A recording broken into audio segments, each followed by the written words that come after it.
Shalom Aleichem, Assalamu Alaikum. Welcome to First Chronicles chapter 12, in which there are 40 verses. Beginning in verse 3, we have the name Joel versus Jeziel. Verse 8, there's an addition of into the field. We see that into the field, or I should say into the hold. Into the hold. Spears versus buckler. You know, bucklers are a type of shield. So that seems to be a redundancy. Verse 15. From the east to the west, which means all across the land, versus toward the east and toward the west, which could mean that they were driven or drove them towards those two directions specifically. It isn't all encompassing from the east to the west. Verse 16, assistance of David versus to the hold unto David.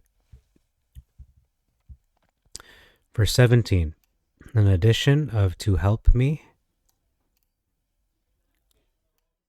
To help me. Let my heart be at peace with you, versus mine heart shall be knit unto you. And then it says, I should say, this is unfaithfully.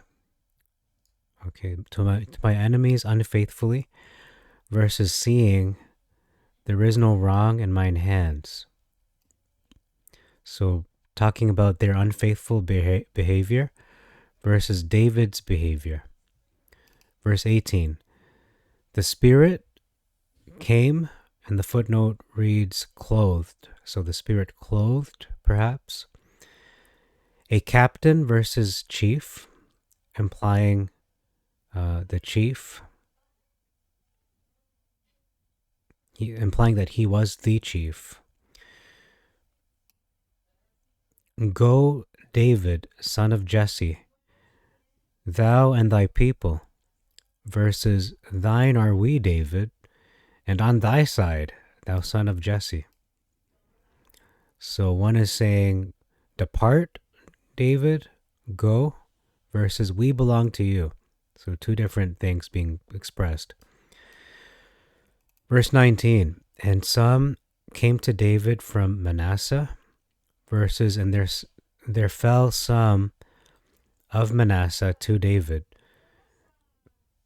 So some came to David, versus some were defeated by David.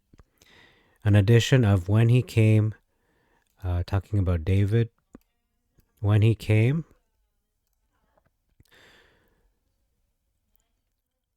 This is still factually correct, however, even with the insertion. And he helped them not, versus, but they helped them not. So David did not help them in the Septuagint, versus Manasseh did not help them. There's an addition of sent him away. Right there, sent him away.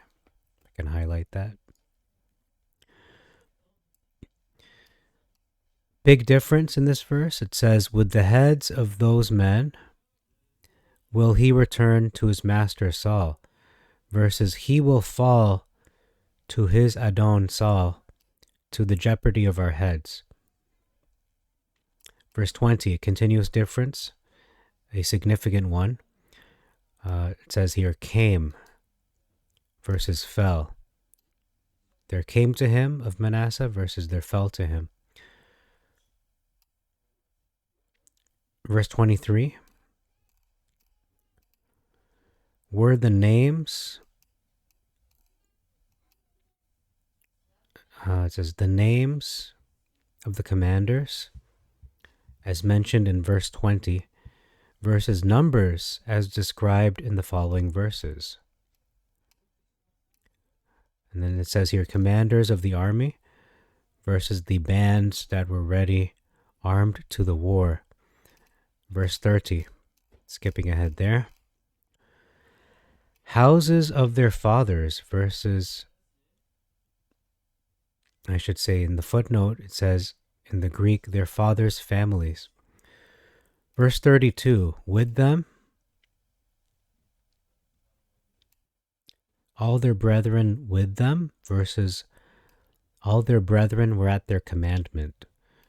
Verse 33, in addition of which could keep rank.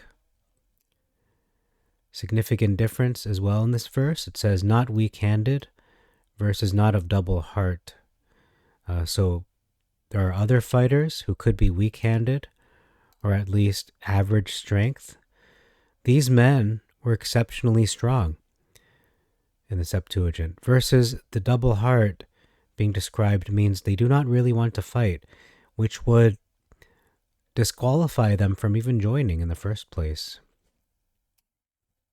Verse 35, ready for war versus expert in war. Verse 38, setting the army in battle array versus that could keep rank.